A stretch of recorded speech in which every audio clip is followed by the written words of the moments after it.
예수님이 인정하신 헌금이라는 제목으로 이 말씀을 나눕니다. 예수님이 인정하신 헌금이라는 제목입니다. 자, 한국에 돌아다니고 있는 유머 중에 이런 유머들이 있는데 제가 두 개를 소개합니다. 첫 번째 이야기를 드릴 테니까 잘 들어보세요. 자, 한국 돈 1,000원짜리 지폐와 5만 원짜리 지폐가 어느 날 반갑게 만난 거예요. 1,000원짜리 지폐가 너무도 반가워서 5만 원짜리에게 인사합니다. 야, 5만 원! 여기서 만나니 너무 반갑다. 너 왜 그동안 이렇게 안 보였어? 뭐하고 지냈어? 이렇게 물어봅니다.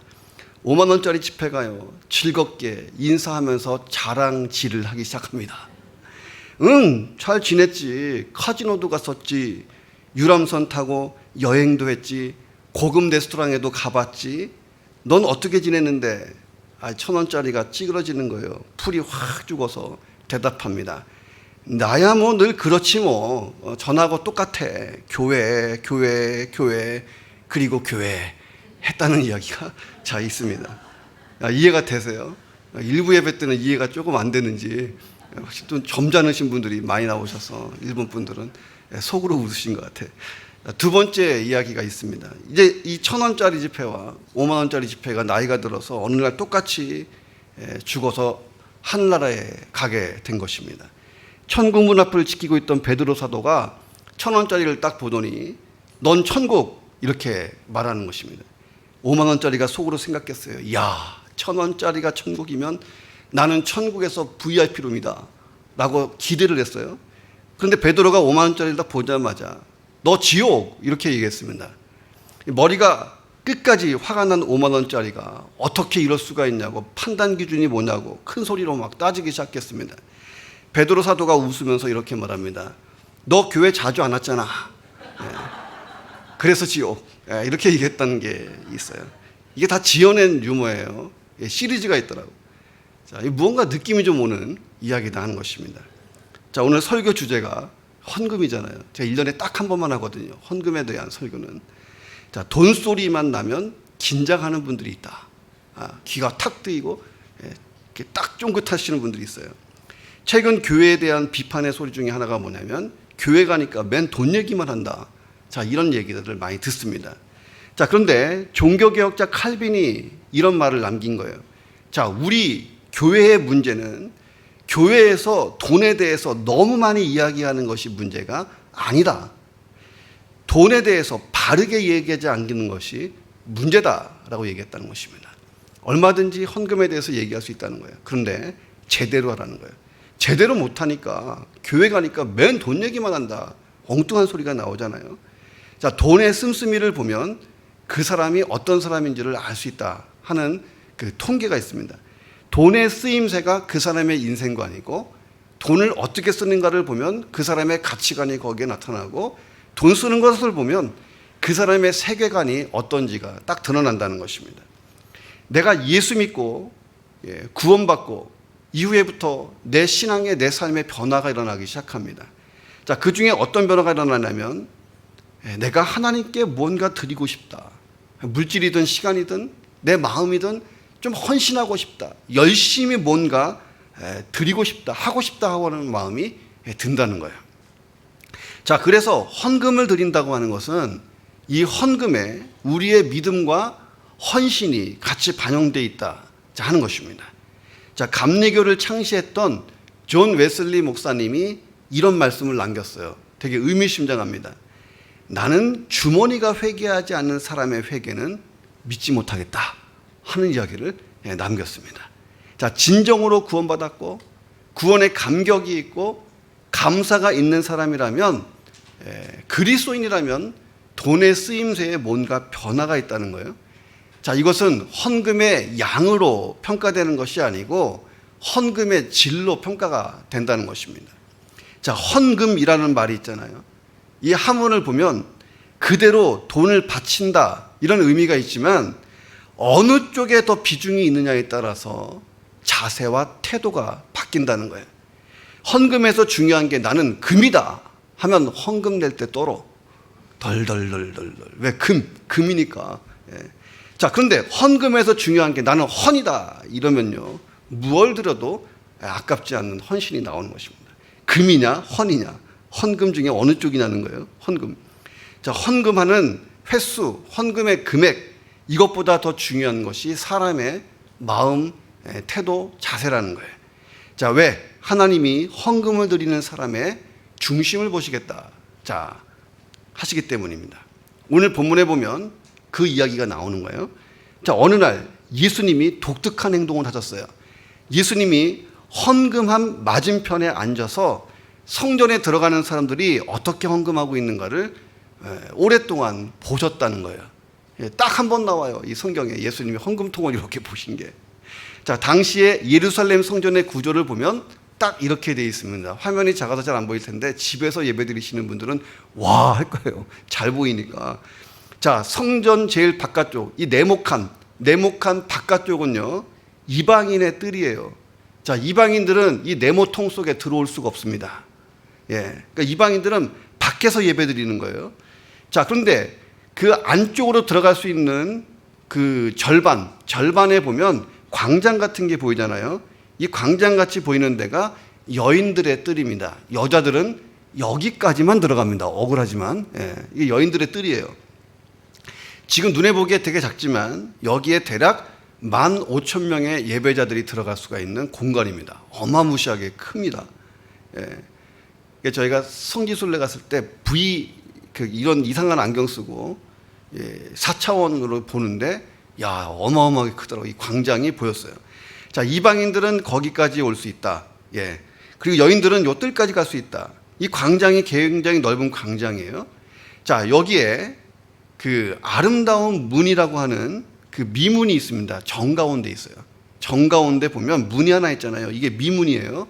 성전 미문에 안전뱅이가 여기 앉아 있었어요. 자, 미문. 자, 이 문을 열면 성전 더 안쪽으로 들어갈 수 있습니다. 안쪽으로 들어가면 이스라엘의 뜰이 있어요. 이스라엘의 뜰. 자, 이스라엘의 뜰에는 유대인 남자들만 들어갑니다. 유대인 남자들 중에서도요, 저 네모통 성소 안에는 아무나 못 들어가고 제사장만 들어가게 돼 있습니다. 자, 이스라엘 그 뜰로 들어가는 그 미문 앞에 헌금함을 놓을 수 있는 헌금함이 있었다는 거예요. 제가 참고로 이 그림을 찾아봤어요. 자, 예수님이 이 헌금함들 맞은편에 앉아서 헌금하는 사람들을 지켜보셨다 하는 것입니다. 41절에 보니까 무리가 어떻게 헌금함에 돈 넣는가를 보셨다. 예수님이 아마 이런 모양으로 보셨다 하는 것입니다. 자, 여기 보니까 보실세, 자, 이렇게 되어 있는데 동사를 가만히 보면 헬라어 미완료 동사로 되어 있습니다. 자, 미완료 시제라는 것은 뭐냐면 계속 보는 거예요. 한번 딱 보고 마는 게 아니고 계속 봐오셨다 하는 거예요. 자, 예수님이 어떤 의도를 가지고 지속적으로 보셨다는 것입니다. 자, 그러면서 헌금을 드리는 사람의 마음까지 꿰뚫어 보셨다라고 하는 단어예요. 헬라어 원어로 보면. 자, 이런 상상을 한번 해보는 거예요. 예수님이 오늘 우리 예배 때 오신 거예요.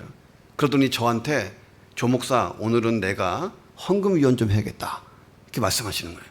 헌금 가운 어디 있어? 아, 여기 있습니다. 예수님이 헌금 가운을 딱 입으시고 예배 드리시다가 봉헌 시간에 이 앞에 딱 나와서 헌금 봉사를 하시는 거예요. 자, 그렇다면 우리가 헌금하는 모습에 어떤 변화가 생길까를 상상을 한번 해보세요.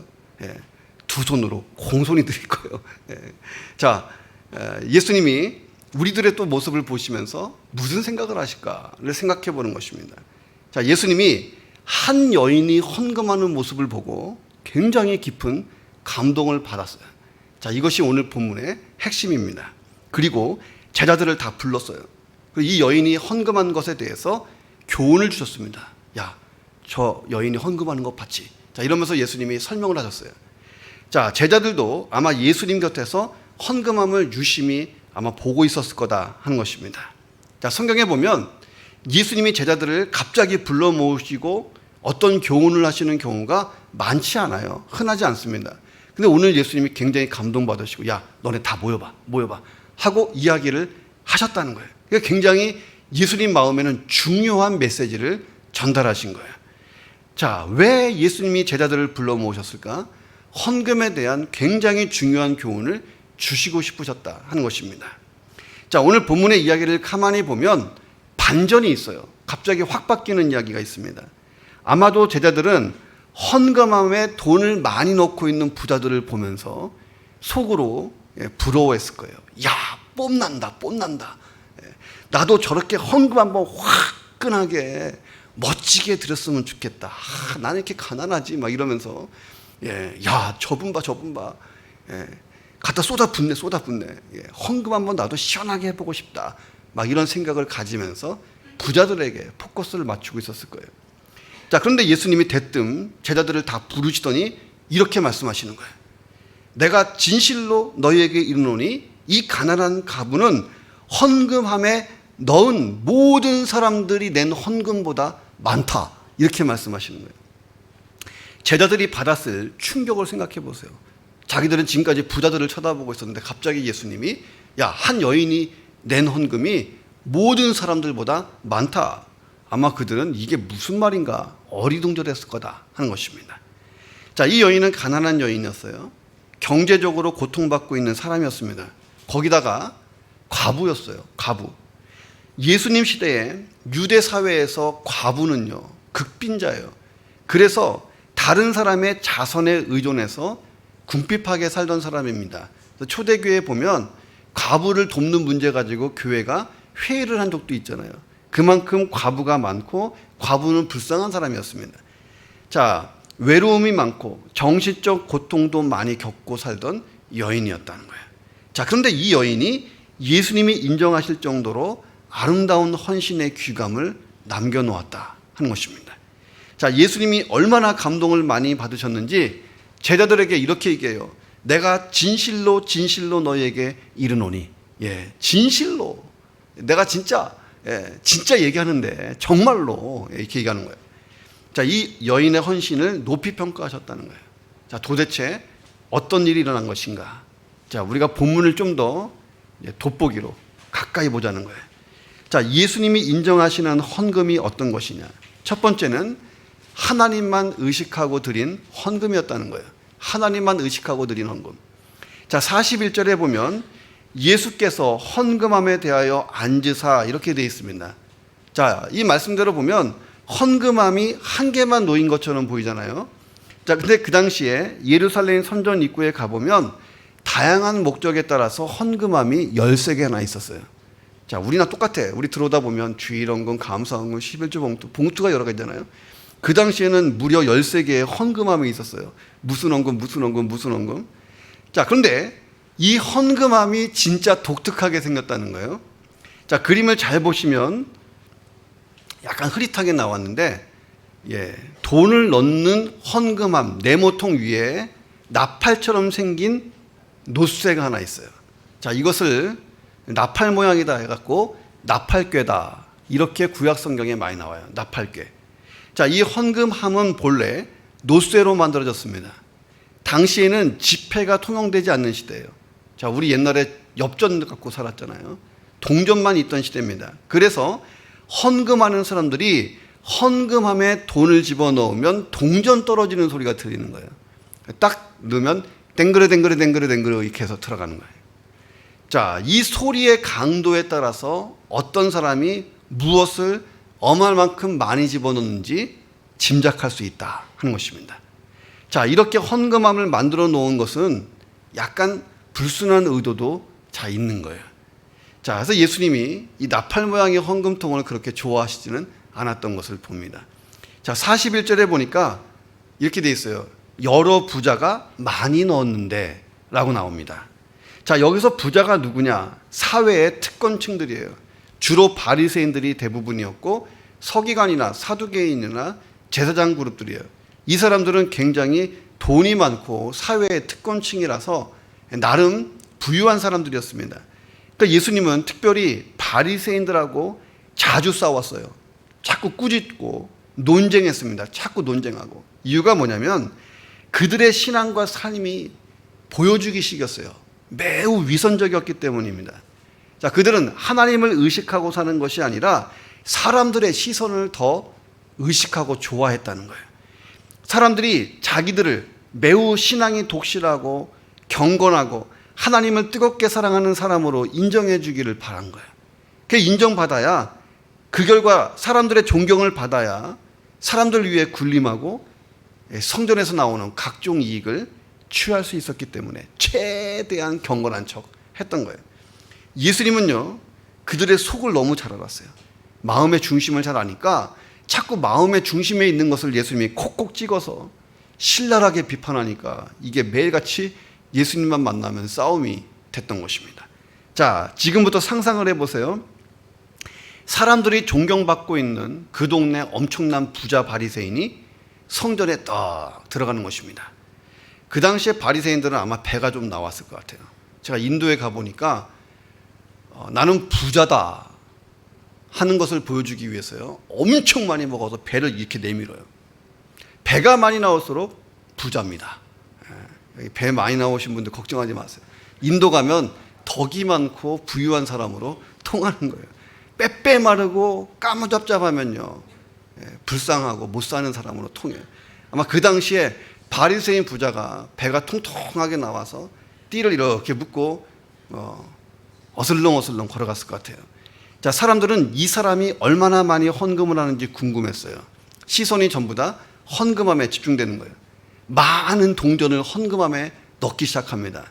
그 동전 떨어지는 소리가 멀리서도 들을 만큼 웅장한 거예요. 콱콱콱 소리가 나는 것입니다. 사방에서 와, 탄성 소리가 나와요. 그러면 이 사람이 어깨를 딱 펴고 이제 그 미문을 향해서 성전 안으로 들어가는 것입니다. 자, 41절에 보니까요, 많이 넣는데, 이 많이 넣는데를요, 제가 원어 성경 헬라어를 찾아보니까 고액의 돈을 헌금했다, 이 뜻이 아니에요. 말 그대로 동전을 많이 쏟아부었다. 자, 이거예요. 제가 이렇게 상상이 되는 거예요. 아, 500엔짜리 헌금할 것을 500엔짜리 10개 헌금하면 될 거를 10엔짜리로 500개를 했구나. 자, 성경이 비꼬아서 얘기하는 거예요. 많이 넣는데, 동전은 많은데 허당이다, 이런 뜻이죠. 동전은 많은데 10엔짜리로 500개. 자, 사람들 보는 데서 와르르 쏟으면서 한참 동안 부어 넣었다는 거예요. 자, 이 헌금이 뭐냐? 하나님을 의식하고 드린 헌금입니다. 사람의 시선을 받고 싶고 해서 드리는 헌금이에요. 많은 부자들이 이렇게 헌금을 내고 세를 과시하면서 내가 부자요, 나는 하나님께 이렇게 경건하고 헌신하는 사람이다 라는 것을 증명하면서 미문 안으로 들어갔다는 거예요. 자, 그런데 예수님이 이 사람들과 그들의 헌금에 대해서 전혀 관심이 없었다 하는 것입니다. 42절에 보니까 한 가부가, 가난한 가부는 와서 2렙돈, 곧 한 고드란트를 넣는지라. 자, 이렇게 나옵니다. 자, 그 순간 예수님의 관심이 이 여인에게 딱 집중돼 버립니다. 눈물 날 정도로 진한 감동을 예수님이 받았어요. 자, 왜 그랬을까?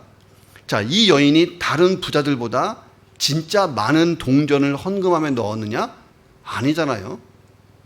자, 일단 이 여인이 드린 헌금의 양을 한번 살펴보겠습니다. 이 여인이 2렙돈, 다른 말로 하면 한 고드란트를 넣었다라고 되어 있습니다. 렙돈은 유대인들의 화폐 단위예요. 그리고 고드란트는 로마인들의 화폐 단위입니다. 자, 아마도 마가복음서를 로마에 있는 사람들을 대상으로 썼기 때문에 로마인들을 이해할 수 있게, 아, 렙돈이요, 2개면 한 고란트요, 이렇게 써준 것입니다. 자, 중요한 것은 렙돈이나 고드란트나 화폐의 최소 단위였다 하는 것입니다. 그 당시에. 자, 렙돈은 얇다라는 뜻이 있어요. 그러니까 렙돈의 동전은 아주 얇은 동전이기 때문에 헌금함에 집어넣으면 땡그렁 소리가 안 나고 드드드드드 이렇게 이상한 소리가 났을 거다 하는 것입니다. 자, 여러분이 집에 가서 실험해 보세요. 1엔짜리 동전하고 100엔짜리 동전하고 사기 그릇에 떨어뜨려 봐요. 자, 어떤 소리가 납니까? 자, 100엔 쪽에서 웅장한 소리가 날 수밖에 없잖아요. 무겁고 크니까.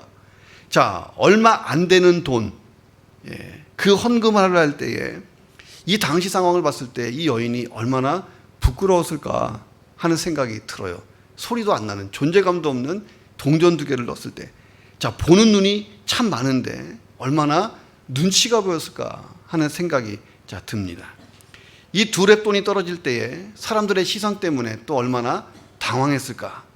자, 그런데 이 여인이 헌금 드리기를 주저하지 않고 당당했다는 거예요. 내가 하나님만 의식하고 헌금을 드렸기 때문인 줄로 믿습니다. 내 삶의 주인이신 하나님, 내가 사랑하는 하나님, 내가 할 수 있는 한 최선의 것을 드리면서 이 여인은 이렇게 얘기했을 거예요. 하나님, 하나님이 나의 삶의 주인이십니다 라고 고백을 했을 것입니다. 아주 작은 돈이지만 당당하고 담담하게 드릴 수 있었던 비결은 하나님의 은혜에 대한 감사와 감격, 그냥 하나님만 의식하고 드렸다는 거예요. 자, 이 여인은 성전 관리자가 보는, 관리자 또는 보는 사람들, 이 사람들을 보면서 헌금한 것이 아니고 그냥 하나님께만 순수하게 드린 줄로 믿습니다. 자, 많은 부자들이요, 많은 돈을 헌금함에 넣으면서 보는 사람들을 의식을 했다는 거예요. 자, 이 사람들은 하나님께 헌금한 것이 아니라 사람들에게 헌금을 한 거나 마찬가지잖아요. 예수님이 이렇게 평가하십니다. 이 가난한 과부는 헌금함에 넣는 모든 사람들보다 많이 넣었도다. 그러니까 예수님의 평가 기준이 뭡니까? 헌금의 양이 아니었다는 거예요. 헌금의 질을 보셨다는 것입니다. 자, 헌금의 동기가 이게 얼마나 중요하냐는 거예요. 자, 오직 하나님만 바라보고 하나님의 은혜에 감사해서 내가 최선으로 드리고 있는가? 자, 이게 중요한 포인트입니다. 최선의 기준이 뭐냐면 사람이 정하는 게 아니에요. 최선의 기준은 하나님이 정하십니다. 그것도 조용원 목사를 중심으로 하는 것이 아니라 각자에게 하나님이 정하신 기준이 있다는 거예요. 자, 예배 드리는 중에 헌금 시간이 딱 된 거예요. 한 사람이 1,000원짜리를 헌금할 생각이 있었어요. 자, 근데 지갑에 보니까 1,000원짜리가 없는 거예요. 5만 원짜리만 있었어요. 얼마나 갈등이 생겨. 자, 그렇다고 헌금 바구니가 코앞에 왔는데 이거 안 하기도 그렇고, 그래서 그냥 5만 원짜리를 눈물을 머금고 넣었어요. 헌금하고 나니까 갑자기 속이 후련한 거예요. 예배가 더 은혜롭고 목사님 설교가 더 잘 들어오는 것 같아요. 은혜를 충만하게 받았어요. 예배 끝나고 친한 권사님을 보자마자 이 일을 자랑하기 시작했어요. 무용담을 들려주는 거예요. 권사님, 제가요 5만 원을 헌금했잖아요. 자, 이 얘기를 딱 들어보신 권사님이 이렇게 얘기하는 거예요. 아유, 성도님 걱정하지 마세요. 하나님은 5만 원이 아니라 1,000원으로 받으셨을 거예요 했다는 거예요. 당신이 얼마를 드리든 하나님은 1,000원으로 받았을 거다. 자, 나의 헌금은 하나님이 얼마로 받으실까 하는 거예요. 자, 예수님이 인정하신 이 여인의 헌금을 하나님은 얼마로 받으셨는가? 자, 예수님이 감동하실 정도니까 이건 적어도 100배 이상 상상 초월하게 인정하지 않았을까 하는 생각을 가져보는 것입니다. 자, 저와 여러분의 헌금이 하나님만 의식하는 헌금, 그래서 예수님이 인정하실 만한 그런 것이 되기를 주님의 이름으로 축원합니다. 자, 예수님이 인정하신 헌금, 자, 어떤 거냐는 거예요. 두 번째는 희생이 담긴 헌금입니다. 자, 궁금한 게 있는데 두 렙돈의 가치가 얼마나 될까? 학자들이 다양하게 분석했는데 공통적으로 나오는 게 있어요. 두 렙돈은 당시에 참새 5마리 정도 살 수 있는 돈이었다라고 계산이 됩니다. 자, 한 사람이 2일 정도 먹을 수 있는 음식 비용이었다 하는 것입니다. 그러면 대충 계산이 나오잖아요. 이틀 동안 우리가 한 사람이 열심히 밥을 먹는다. 대략 뭐 2-3천 엔 정도 될지도 모르겠습니다. 자, 그런데 이 과부에게 있어서 이 두 렙돈이 생활비였다. 생활비 전부였다는 거예요. 자, 예수님도 그렇게 말씀하십니다.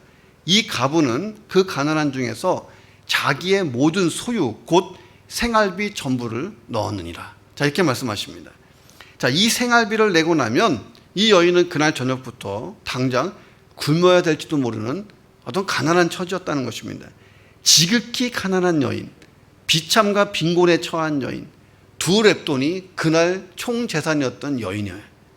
자, 이 여인은 저축한 돈이 없어요.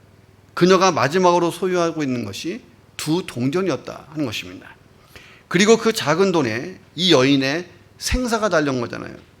여인의 이 헌금이 귀감이 된 것은 뭐냐면 이 헌금에 희생이 더해졌다 하는 것입니다. 자, 가난한 과부라는 말 속에서 우리는 이 여인의 경제력을 측정할 수가 있습니다. 당시 과부들은 죽은 남편이 많은 유산을 남겨놓지 않으면 그냥 가난하게 살 수밖에 없는 것입니다. 자, 가부들이 장사를 하지 못하는 시대고 가부들이 취업을 해서 돈을 벌 수 없는 환경이 1세기 유대 사회였어요. 자, 그래서 대부분 가부들은 가난하게 살았어요. 그리고 성전에서 드려진 구제 헌금의 도움을 받아서 목숨을 연명하는 경우가 1세기의 과부들의 모습이었습니다. 이 여인도 별반 다르지 않았을 거다 하는 것입니다. 자, 42절에 보니까 한 가난한 과부, 여기서 이 가난하다라고 하는 단어는 극빈자, 빈민을 뜻할 때 쓰는 단어입니다. 이 여인이 조금 가난한 사람이 아니고 구제를 받아야 할 만큼 극빈자에 속했다 하는 것입니다. 자, 그래서 이 여인이 드린 두 렙돈이 예수님이 감동받으실 만한 헌금이 됐다는 거예요. 자, 예수님이 인정하시는 헌금, 이것은 희생이 담긴 헌금이었다는 것입니다. 자, 내 헌금에 희생이 담겨 있는가를 생각해 보라는 거예요. 자, 구약시대 때에 재물을 가리킬 때에 그냥 재물이 아니고 희생재물이라는 단어가 붙습니다. 희생이라는 말이 붙잖아요. 희생재물. 자, 진정한 헌금에는 희생이 담긴다. 그러면 얼마큼 헌금을 드려야 잘하는 것인가? 성경대로 한다면 나에게 다소 희생이 되는 수준으로 하면 되겠다 하는 것입니다. 자, 성경에 보면 다윗이 그랬어요. 다윗은 하나님의 인정을 받는 이스라엘의 왕이었습니다. 자, 어느 날 다윗이 아리우나라는 사람이 가지고 있는 타작마당을 지나가게 됐습니다. 이 타작마당은 높은 언덕 위에 세워져 있었어요. 자, 여기에서 다윗이 올라가 보니까 예루살렘 성이 한눈에 쫙 보이는 거예요. 예루살렘이. 다윗이요, 야, 여기 땅 참 좋네. 여기를 하나님께 예배드리는 장소로 삼고 싶다 하는 마음이 딱 들었습니다. 이 전망 좋은 언덕에 올라가니까요, 다윗이 예루살렘을 바라보면서 기쁨이 막 일어났어요. 예. 자, 하나님을 찬양하고 예배드리고 싶은 마음이 이게 딱 들었습니다. 자, 구약 시대로 표현하면 하나님께 갑자기 제사 드리고 싶은 거예요. 그 장소에서. 자, 그러려면 재물이 있어야 되잖아요. 재물이 있어야 되는 상황에서 아리우나가 다윗에게도 옵니다. 자, 다윗 왕이시여, 타작마당 재물 모두 제가 그냥 드리겠습니다 라고 왕에게 바치겠다고 얘기해요. 자, 아리우나는 아마 부자였을 거다 하는 것입니다. 자, 그런데 다윗이 누구냐? 온 이스라엘 사람들이 존경하는 왕이잖아요. 자, 그러니까 왕이니까 준다는데 뭐 그냥 받아도 괜찮잖아요. 자, 그런데 다윗이 다음과 같이 얘기합니다. 사무엘하 24장 24절입니다. 같이 읽어보겠습니다. 시작. 그렇지 아니하다 내가 값을 주고 내게서 살이라. 값 없이는 내 하나님 여호와께 번제를 드리지 아니하리라. 자, 무슨 뜻이냐면 나의 희생이 없는 번제는 드리지 않겠다는 거예요. 너가 나에게 선물로 주는 이 번제물로 내가 하나님 앞에 드릴 수 없다. 내가 돈 주고 사겠다. 그리고 예배 장소 여기도 난 돈 주고 사겠다. 이렇게 이야기해서 막 말리는 신하들과 아리우나를 제껴놓고 돈을 다 지불합니다. 자, 그래서 하나님은 다윗이 하나님 마음에 꼭 드는 사람이다 라고 칭찬까지 하셨던 거예요. 자, 훗날에 아리우나의 이 타작마당이 예루살렘 성전이 되는 거예요. 예루살렘 성전의 가장 중요한 터가 되게 됩니다. 자, 예루살렘에 큰 기근이 찾아왔어요. 예루살렘 교회 성도들이 어려움에 처하게 됐습니다. 그래서 이방인 교회들이 예루살렘 교회를 돕고자 구제헌금을 모으기 시작했습니다. 그런데 마게도니아 교회들 때문에 바울이 울컥할 정도로 감동을 받습니다. 그러면서 고린도 교회에 그들의 헌신이 얼마나 끝내주는 것인가 바울이 자랑 삼아서 이렇게 말합니다. 고린도후서 8장 2절에 보니까 환난의 많은 시련 가운데서 그들의 넘치는 기쁨과 극심한 가난이 그들의 풍성한 연보를 넘치도록 하게 하였느니라. 내가 증언하는데 그들이 심대로 할 뿐만 아니라 심에 지나도록 자원했다 라고 설명합니다. 마게도니아 교회들도 예루살렘 교회만큼 어려움에 있었다는 거예요. 그럼에도 불구하고 심에 지나도록 예루살렘 교회를 지원했다. 바울이 감동을 받아버립니다. 정말 내가 하나님의 은혜와 사랑을 아는 사람이고 복음을 아는 사람이고 성령을 체험한 사람이라면 내 헌금에 희생이 들어가야 할 줄로 믿습니다. 이 여인이 이 헌금을 들여서 예수님께 인정받고 어떤 큰 복을 받았나요? 성경에 안 나와. 애석하게 안 나와요. 이 여인이 그 헌금 드리고 난 다음에 어떻게 됐다? 성경이 설명 안 합니다. 성경은 침묵해요. 자, 그런데 적어도 이 여인의 헌금의 동기는 큰 복에 있지 않은 줄로 믿습니다. 그래서 안 나온 거예요. 큰 복을 받기 위해 드린 헌금이 아니기 때문에 성경도 침묵하는 거예요. 이 여인의 헌금의 의의를 살리는 것입니다. 자, 그런데 하나님이 이 여인의 남은 인생을 책임져 주시지 않았을까? 저는 그렇게 믿습니다. 이 여인의 미약한 헌금, 두 렙돈이 당시 성전 운영에 무슨 도움이 됐겠는가? 아무런 도움이 안 됐을 거예요. 자, 그런데 이 여인의 헌금이 오늘날까지 헌금에 있어서는 가장 위대한 교훈 중에 하나가 됐다는 거예요. 내 헌금이 그런 희생이 담긴 헌금, 그래서 하나님 나라의 귀히 쓰일 수 있는 헌금 되기를 주님의 이름으로 축원합니다. 자, 예수님이 인정하신 헌금은 어떤 것이냐? 세 번째는 전부를 드린 헌금이다 하는 것입니다. 전부를 드린 헌금. 자, 가난한 가부의 두 렙돈 헌금이 빛나는 이유가 뭐냐면 전부를 드렸다는데 자, 있습니다. 자, 예수님이 자기의 모든 소유 곧 생활비 전부를 넣었다 이렇게 말씀하십니다. 당시 헌금함에 돈을 넣고 있던 부자들, 이 부자들은요 헌금을 해도 여전히 남은 돈들이 있었어요. 자, 그런데 이 여인은 이 헌금을 하고 난 다음에 남은 돈이 없는 거예요. 참된 헌금은 전부를 드리는 것이다. 자, 이쯤 되면 긴장해요. 여러분의 재산을 다 드리라는 건가? 예.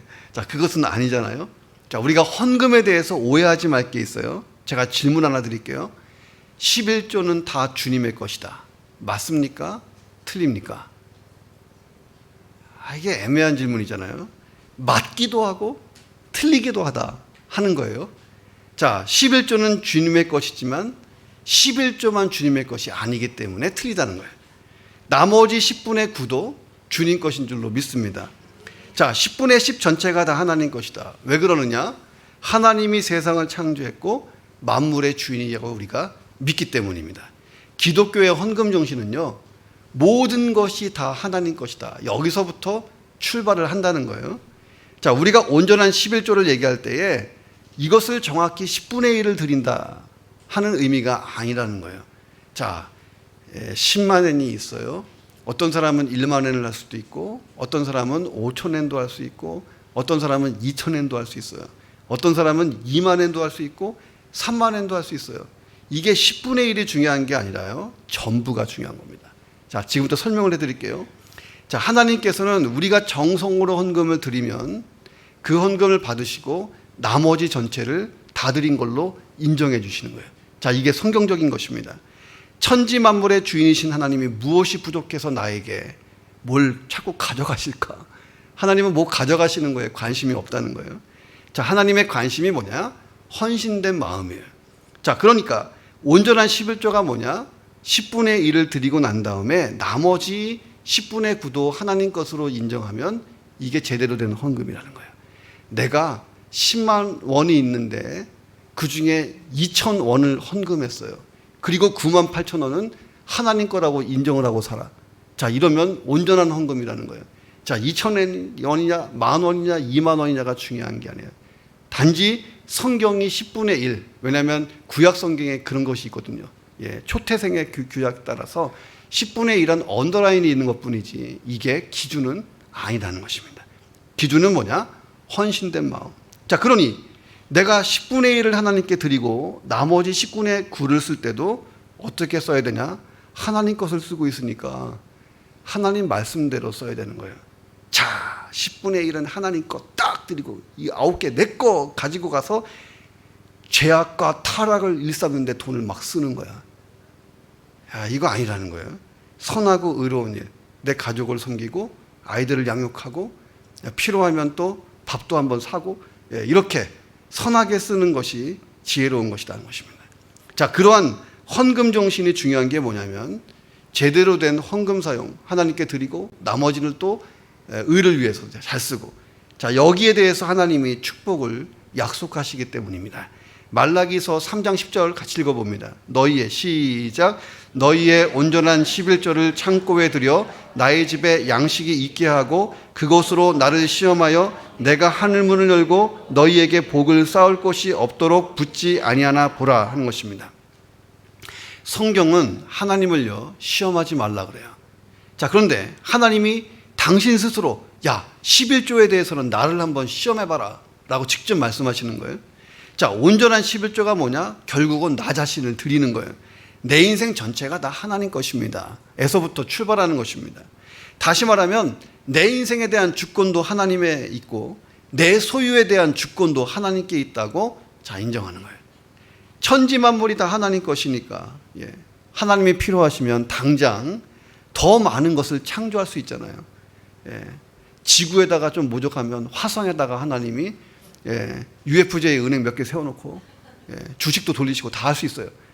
자, 하나님이 더 창조할 수 있어요. 자, 그럼에도 불구하고 우리의 것을 받으시는 이유는 뭐냐면 하나님이 우리와 교제하고 싶으신 거예요. 실험 한번 해봐라. 시험 한번 해봐라.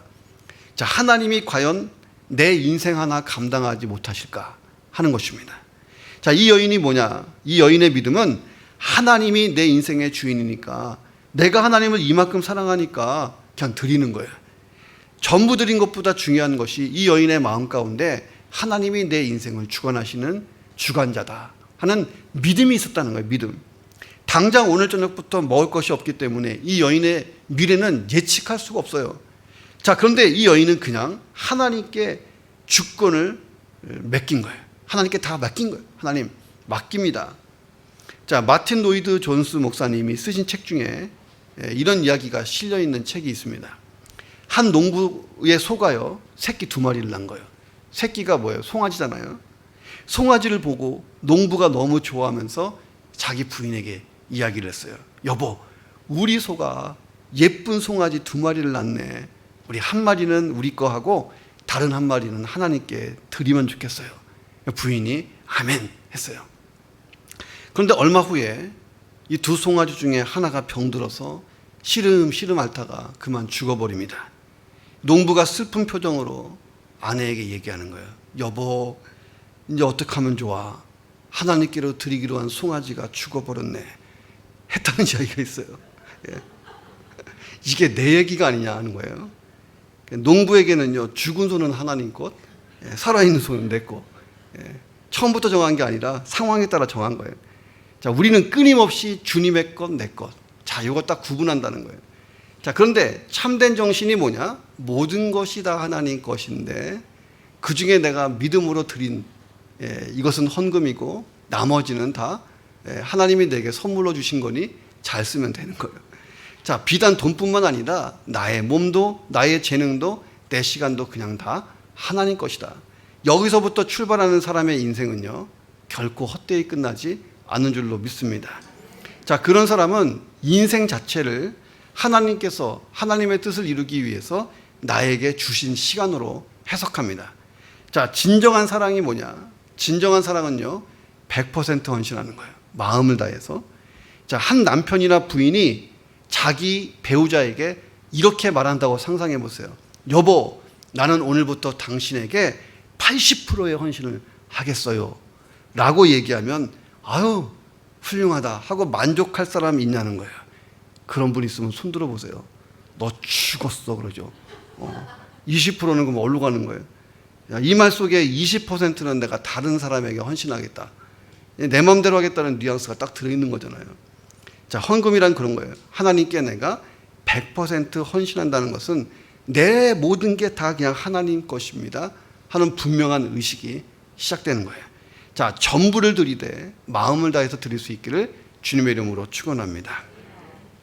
자, 헌신이라는 것은 그래서 결국 하나님을 내가 얼마나 사랑하는가 여기에 달렸다는 거예요. 자, 요한복음 3장 16절에 보면 하나님이 세상을 이처럼 사랑하사 독생자를 주셨다라고 되어 있잖아요. 나를 구원하시기 위해서 하나님은 독생자를 십자가에서 내주신 거예요. 나 대신 아들 예수님이 죽게끔 하신 거예요. 자, 그러니 하나님 편에서 보면요 하나님이 가진 것 중에 전부를 주신 거예요. 그렇잖아요. 하나밖에 없는 독생자 아들 예수를 나 대신 죽게 하셨으니 하나님 편에서 볼 때는 다 주신 거예요. 성경은 그것으로서 하나님이 나에 대한 사랑을 확증하셨다라고 못 박아서 얘기하는 것입니다. 자, 이 여인은 바로 그 하나님의 사랑에 대해서 반응한 거예요. 자기의 전부 두 렙돈을 드려본 것입니다. 자, 이 여인이 드린 두 렙돈의 가치는 그날 헌금함에 드린 모든 사람의 액수를 능가하게 됐다 하는 것입니다. 자, 예수님이 이 가난한 가부는 헌금함에 넣는 모든 사람보다 많이 넣었다라고 말씀하시잖아요. 자, 이 여자의 헌금을 하나님 나라의 저울로 딱 달아보니까 모든 사람이 드린 헌금보다 무거웠던 거예요.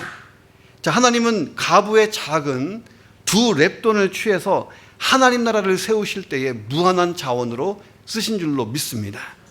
자, 가부의 두 렙돈, 수천 년 동안 하나님 나라의 핵심을 가르쳐주는 메시지가 된 거예요.